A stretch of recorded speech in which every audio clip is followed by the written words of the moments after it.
महाराज को अकौआ के पत्रों पर राम राम लिख करके लोग माला बना करके पहनाते हैं। श्री हनुमान जी महाराज को गदा अर्पित की जाती है, हनुमान जी को लड्डू के भोग लगाए जाते हैं। पर गोस्वामी तुलसीदास जी ने हनुमान चालीसा में केवल एक बात लिखी है कि हनुमान जी को क्या प्रिय है।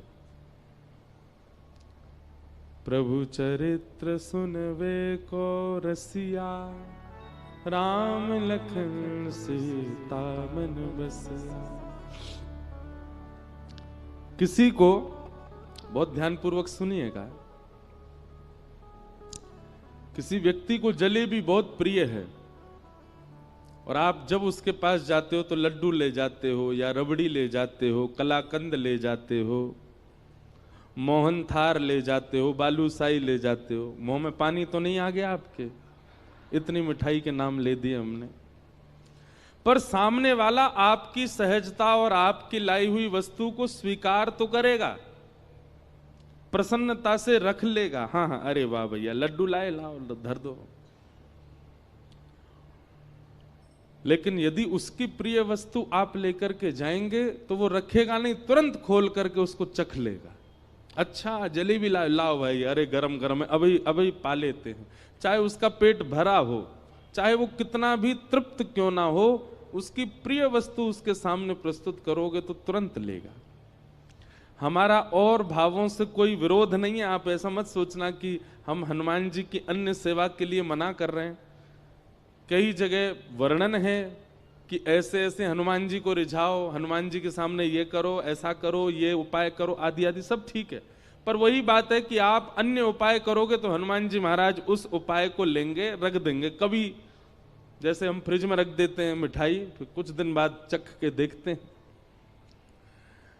तो आपके द्वारा प्रस्तुत जो भी भाव है, हनुमान जी उसको ले तो लेते हैं पर रख लेते हैं,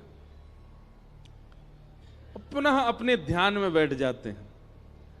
लेकिन जैसे ही कोई सन्मुख आकर के प्रभु श्री राम या प्रभु श्री कृष्ण की मधुर कथा, कोई लीला सुनाने लग जाता है, हनुमान जी अपना नाम जप साधन आदि सब छोड़ करके नेत्र खोल के उसको सुनते हैं।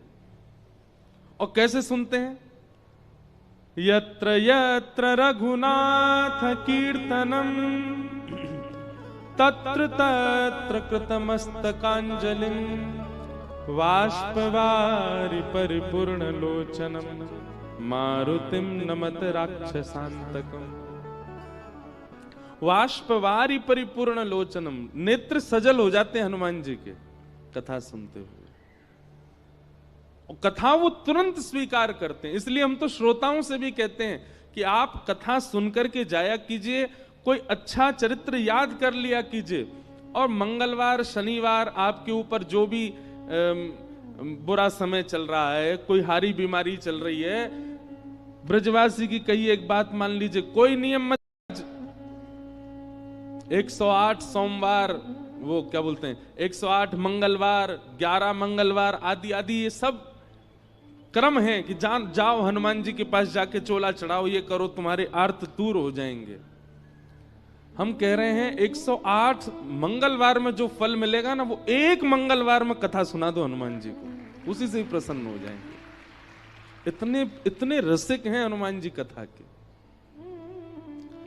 लेकिन हम सारे साधन करते हैं हनुमान जी को रिझाने को, वही नहीं करते जो हम सब रोज गाते हैं, हनुमान जी के सामने ही गाते हैं। जब हम कहते होंगे ना प्रभु चरित्र सुनवे को रसिया, हनुमान जी कहते हैं तो पता है तो फिर क्यों नहीं सुनाता मुझको?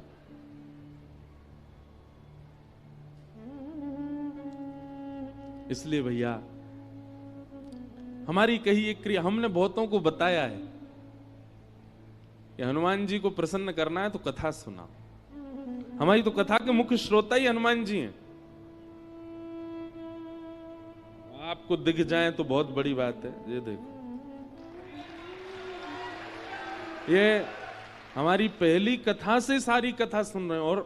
और गदा वाले हनुमान जी नहीं है, कीर्तनिया हनुमान है। हनुमान जी गदा वाले हैं ही नहीं है।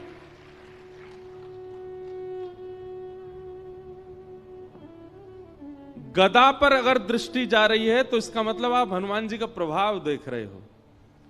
पर हनुमान जी का अगर स्वभाव खोजो, हनुमान जी के हृदय में झांक करके देखो, तो हनुमान जी गदा तो उठाते ही नहीं है, बहुत कम। वह उठाई थी राम रावण युद्ध में, उसके बाद हनुमान जी गदा साइड में रखी रहती है। हनुमान जी के हाथ में तो करताल रहते हैं, कीर्तन करते हैं। हनुमान जी के हाथ में तो वीणा रहती है, हनुमान जी वीणा बजाते हैं। चारू लता सखी के स्वरूप में निकुंज में जब राम जी जाते हैं तो रात भर वीणा सुना करके राम जी को सुलाने की सेवा है हनुमान जी की। वीणा बजाते हैं।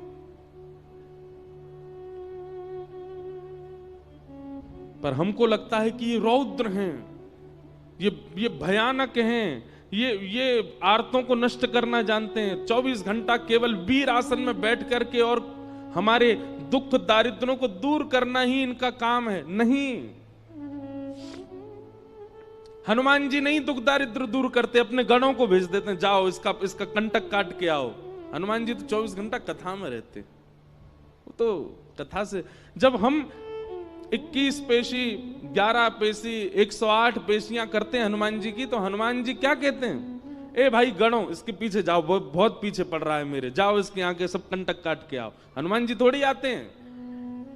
हनुमान जी किसकी रक्षा के लिए आते हैं? जो कथा सुनाता उसकी रक्षा करने हनुमान जी आते हैं।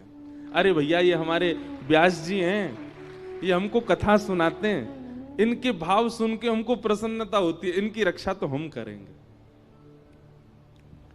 इसलिए हमारी प्रार्थना है, पंचमुखी हनुमान मंदिर के प्रांगण में कथा हो रही है, आप श्रोताओं को एक ही काम करना है। 7 दिन के इस कथा प्रसंग में कुछ भाव, कुछ लीला, कुछ प्रसंग जो आपको भा जाए उसको याद कीजिए, उसको स्मरण कर लीजिए। वैसे तो यहां बैठ करके तो हनुमान जी पूरी कथा सुन ही रहे हैं, पर आपके क्षेत्र में भी जो हनुमान जी का मंदिर हो वहां जाइएगा और एकांत में दूर बैठ करके श्री हनुमान जी से नेत्र मिल रहे हो, भीड़ बहुत ज्यादा हो तो चिंतन कर लो हनुमान जी का, वो कथा सुना। हजारों लाखों की भीड़ मंदिर में होगी, लेकिन हनुमान जी आपके सामने ही बैठे होंगे क्योंकि आप कथा सुना रहे हैं। तो या हनुमान जी केवल संकट हरण नहीं है, हनुमान जी केवल पीड़ा निवृत्ति करने वाले नहीं है। हनुमान जी केवल हमारे आर्तों को दूर करना जानते हैं, यही उनका काम नहीं है। ये सब तो उनके गण करते हैं, हनुमान जी नहीं करते। हनुमान जी तो केवल कथा के रसिया हैं, कथा श्रवण करते हैं। हनुमान जी जैसा भावुक कोई देव नहीं, हनुमान जी जैसा दयालु कोई देव नहीं। हमने समझा भले ही उनको बहुत रौद्र रूप में है, पर उन जैसा कोई कोमल नहीं है। सबको कथा पता है, लंका सिया सुध लेने जब जाना था, सारे बानर उछल रहे थे, हम जाएंगे हम जाएंगे। हनुमान जी पीछे बैठे चुपचाप, उनको पता ही नहीं है कि मुझ में बल क्या है।